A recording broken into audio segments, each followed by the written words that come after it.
Safe lane Arc Warden. Yeah, that's the other thing too. The fact that it's a safe lane Arc Warden, you know, ups your clear speed a lot, especially when coupled with the Iron Talon. So if the lane gets hard for him, this allows him to fall back in the woods pretty safely.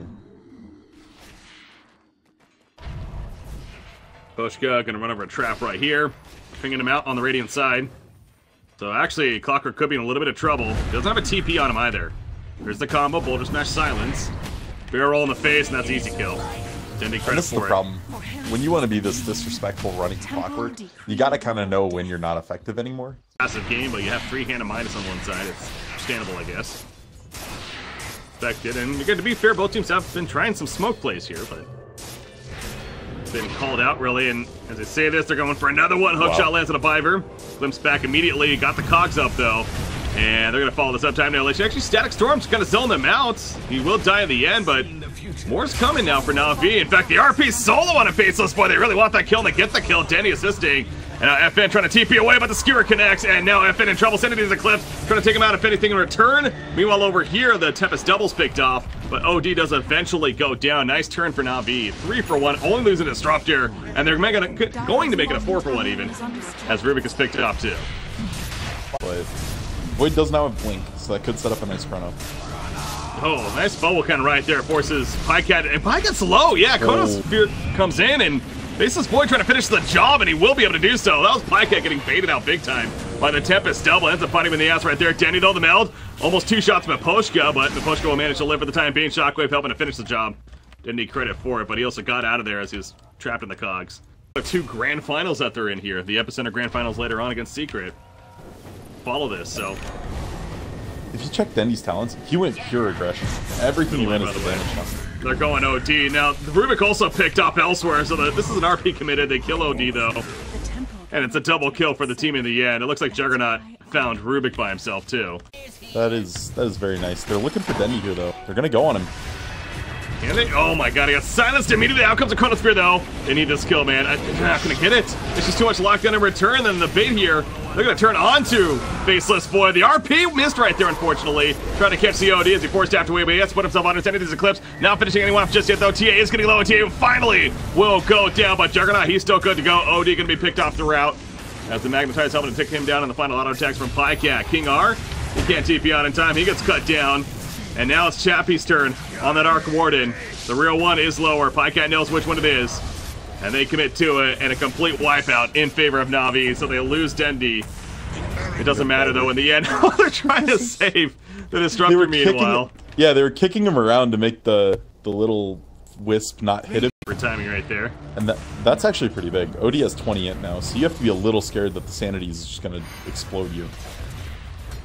One more Hurricane Pike, a little more int farm, then that can hurt. Whoa, wow, really deep there. The Tempest double getting a kill. Chronosphere actually catches Earth Spear, not the greatest target. Here's that damage, though, of FN. Possibly be. They are committed now. Stun on the back lens on a TA from the Clockwork. He's making him deal with himself, actually, but now he finds Gostic. And Gostic on that Faceless cannot time walk in time. Dendi's getting low. The Spark Wraith connects, and Chappie's going back in. Auto attack on the uphill that will connect, and now the Aegis is popped here. And there's like a 3-second window where he's not BKB yet. The Refraction is up, because Pycat though in the back lens. Omnislash already been used, just putting in the auto attacks himself, takes out Faceless, going for the kill on a Chappie. Dendi does plenty though, and OD gets picked off, and now Chappie himself is drilling, he has to run. TA trap though, keeps him slow enough, and a double tap coming out for Pycat. They want to finish the job. The Ghost Scepter though will keep King R alive. It looked so good for Empire there initially, but the Aegis Resurrection and the core staying alive, they have to buy back now. Oh, Rip Courier. He was going for the gem. Get that tier 3 middle meanwhile. Again, the melee Rax is still up at the top lane. Dire's middle tower has fallen. Take that tier 3 tower kill though. Something out of this, more so than just the hero kills, and they're gonna go for Roshan. Now Magnus has a buyback. Man ends up having it quick, there's the buyback though committed. They definitely don't want to give this up.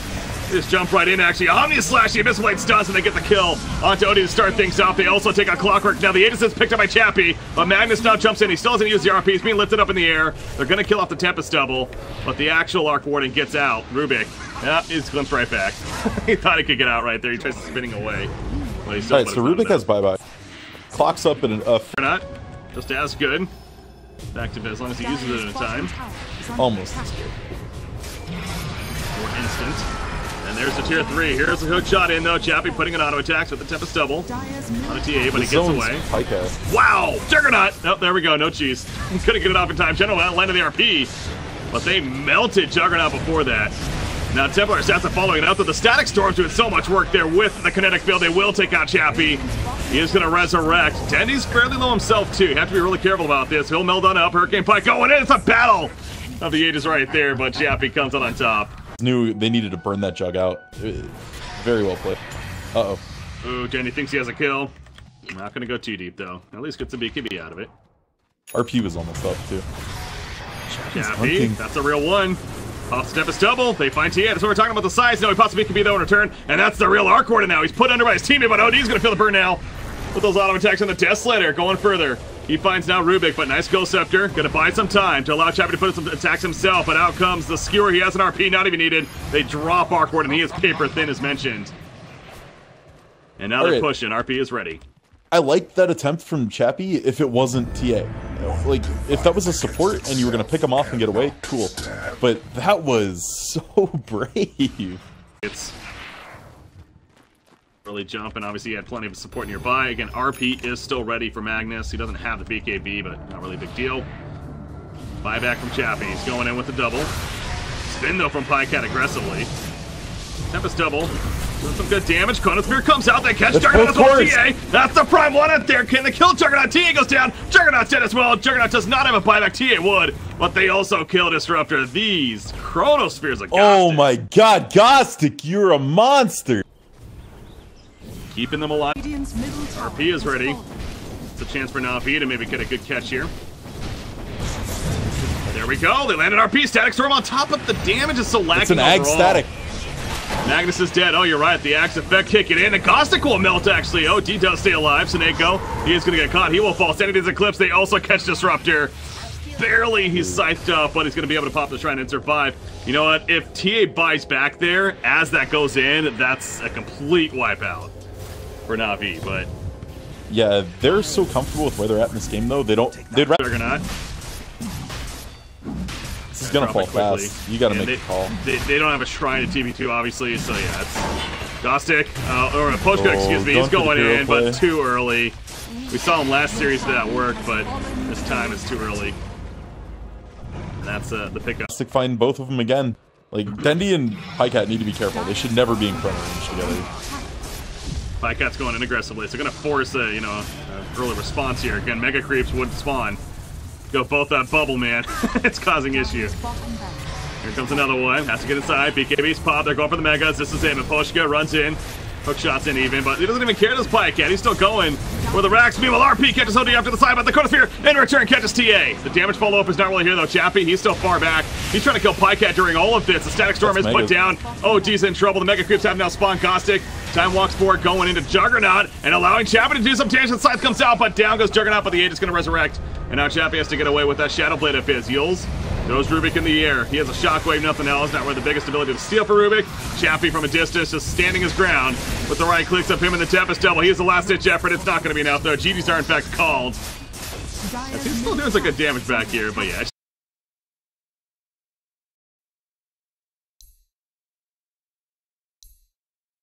Puck doesn't do enough damage. I think you get outscaled. Lina would be okay, but we've kind of seen that totally fall off. The Veno here. Potentially be alright. I don't think it'd be good at all. Oracle can purge everything except the ult.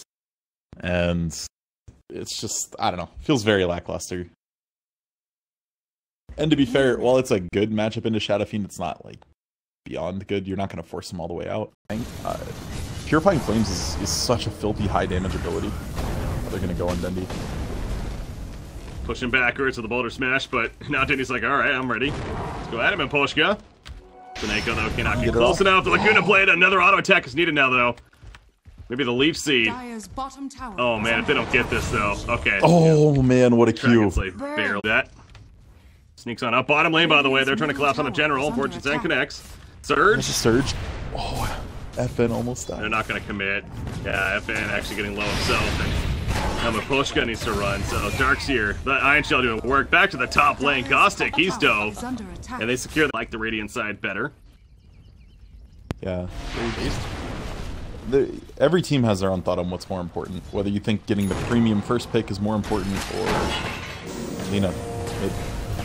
Scott, Clockworks going in. Laguna Blade turn though, and now he gets some support, but it's not nearly enough. Caustic tanky enough. Oracle also assisting right there, but now Oracle's caught. He's almost level 6 at. They're gonna move to the middle lane, that's fine. Do a tower here instead, Dendi. Bloodstone still a ways away, although they'll find a jump over here. They catch Miposhka, and he is gonna be dropped. And now, actually, was that the False Promise? No, that was a Fortune's End stolen, but still. Kill Oracle. Yeah, False Promise still on cooldown from last time. He waddles in, BKB, presses R. That's the way they want to take fight. They also want to stop this Roshan right here, and they're going to do enough to deter them at least, but PA, oh, they see the Shadow Fiend. He's just going to dagger and not do much else. They kill Earth Spirit, meanwhile, nearby. And they'll be glad with that kill at least, and then they go back into the Roshan pit, so I think that they're easily going to get this in the end. We'll see if Gostic has the Miposhka blood in him. Alright, I like this. Seneco's paying attention. He's blocking this.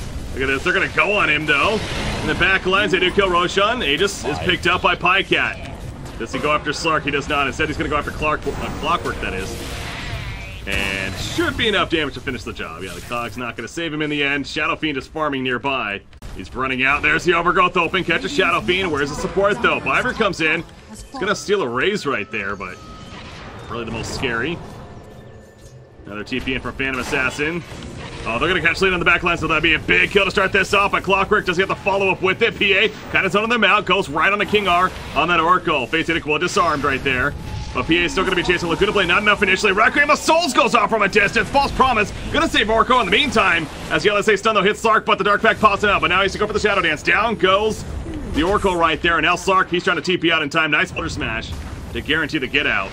And Air Spirit also going to do the same. So they lose. Empire, you're just not ready to fight. You absolutely are lacking with the feed. Slark doesn't even have anything past the Shadow Blade. And Navi's now beating down at the door of your base.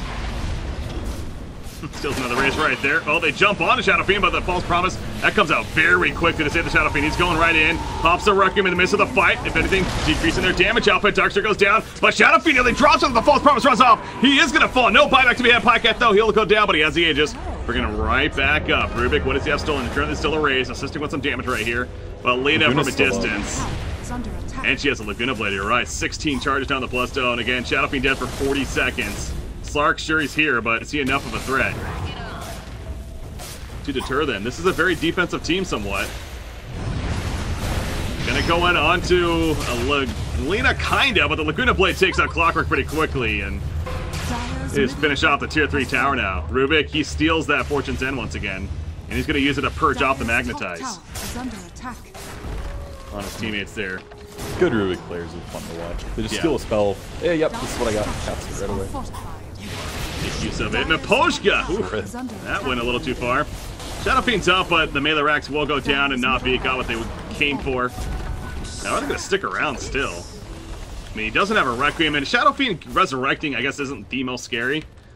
For the obvious reason of the lack of souls. Yeah, and the guess is, what Navi's saying is without Requiem, we'll be scared. FN, he wants to go in. They want to take advantage right here. The Vacuum, though, in return. The Cogs are up, blocking the man. Dendi's getting low, and he will sacrifice himself in the midst of it. General, though, also low. He ends up going down, Phantom Strike away. But now Dendi, he could be coming right back in, remember. In fact, he's botsing in. They took out Clockwork, and now Lina, he's back. Yeah, entirely tactical Bloodstone there. 3 people got caught, and Dendi killed himself off just to make sure he died first. He was going to die anyway. But by sacrificing himself, he made sure that Darkseer lived a little while longer. Rubik's full health. And they're just sticking around, man. They're trying to finish it here, win the Grand Finals, and move on to the Summit 7 main event. The Fortune's End will catch a couple, though. And if anything, just continue to deter them. But I don't know if Navi wants to turn around. They're just still going to go. Yeah, Requiem's up now. They're just not scared. Because now Hookshot's down. Shadow Dance is down still for a little bit. Yeah, Navi's just ready to be done with this. Yeah. They want to move on to their next Grand Finals, damn it. Let's qualify for this one. Go on to the Epicenter. Against Team Secret right there, but Empire doing everything they can to deter that and prevent this from happening, down 2-0 in this best of 5. Plycat, though, continues to stand strong. Barrel roll in. FN in the background. Catches a couple. Requiem from a distance. They do get the quick drop on a Rubik. And then Magnetize is doing a lot of burn right here. Phantom Assassin misses coming out, but they eventually will take him out. No buyback to be had. Dendi, he has to get the hell on out of here. He's going to run, but they know he's here. Living Armor helping a little bit. He does have Laguna Blade. Yeah, FN can't just run at him. If he gets Light Striker, he just dies. He's gonna die here. He missed the LSA, but it doesn't matter. Laguna Blade drops in, the well play comes out from Plycat in the team chat once again. So we must... Still going, and to be fair, Empire, yeah, they continue to be just trapped in their base here. Requiem's up in 30 seconds. The fact that he's used 2 Requiems throughout this, there's a vacuum wall combo, catches a couple, and Air Spirit Wolf Ball, Clockwork the reaction on the Dendi, but it's just so late. He gets lifted up and pushed backwards right there. Rubik currently has a Fortune's End still, and he's already used it though.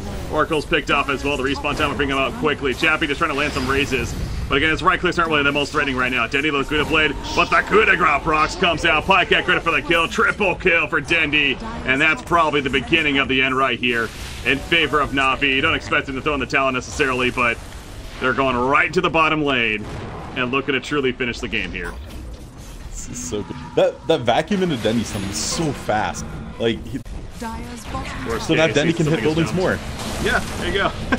Not as scared. He just actually false promise himself because FN jumped around the back lines, but Byron's going to stay alive for the time being. Magnetize is spreading a lot of damage. They do take out Rubik in the end. General, he's just kiting around with that leash pounce. He will get taken out, but Plycat doing the same in the back lines. He's just running around. Overgrowth activated, locks down the Clockwork. They take him out. King R from a distance. It's very low. Dagger would kill him. There we go. That's a kill for sure. Double kill for Dendi. And now FN, the last 10 once again. Shadow Fiend pointing back in. Yet another triple kill. I felt like that's like a third one here. Coming out. Dendi obviously dead, but he's already back. He died, that is. He is already last-ditch effort here. Gonna sneak in, find the jump. FN just running right on in. They jump PA, actually, and they're gonna drop him quickly. So that's a very good start. The vacuum, but no wall follow-up. General falling back. Requiem goes off. Dendi, he'll pick up her spirit, but he needs to run out. Hurricane Pike away, and he's gonna TP out. Navi realizing, all right, shot. Yeah, pretty good at taking rush. FN gonna be lifted. Dark Pact takes it off though. There's the Aegis Plycat. The block once again from Seneko comes out. Clockwork's like, wait a second, I didn't want to go here. He's not trapped. He goes down to Plycat. And now FN is trying to get out with that Shadow Dance. BKB pot from Plycat. Basically 3 shots. The Oracle. The Maposhka gets pulled right back in with a vacuum. Trying to barrel roll away. Ain't gonna happen though. Get over here, Scorpion style. Magnetize. Nora hookshot currently. That's up in 5 seconds. Vacuum. No wall just yet. LSA comes out as well. BKB popping Shadow Fiend. He got stunned initially by the Overgrowth, but now he gets his combo off. They take out Darkseer. And Phantom Assassin went a little bit too deep once again. The 8 is also counter Requiem, by the way, from Rubik going off in the back lines. And that's going to slow down Shadow Fiend. The false promise saving him for now, but he probably is going to die once that wears off, unless the heals come out from Orko quickly. Phantom Assassin, he is almost dead right here once again. And yes, they do kill Shadow Fiend. FN, he's down a bad spot. GG's are being called. It's going to be official. Navi going to take the grand finals 3-0. And they're going to Los Angeles, baby, for the Summit 7 main event. We are really starting to see a tier list develop in CIS Dota.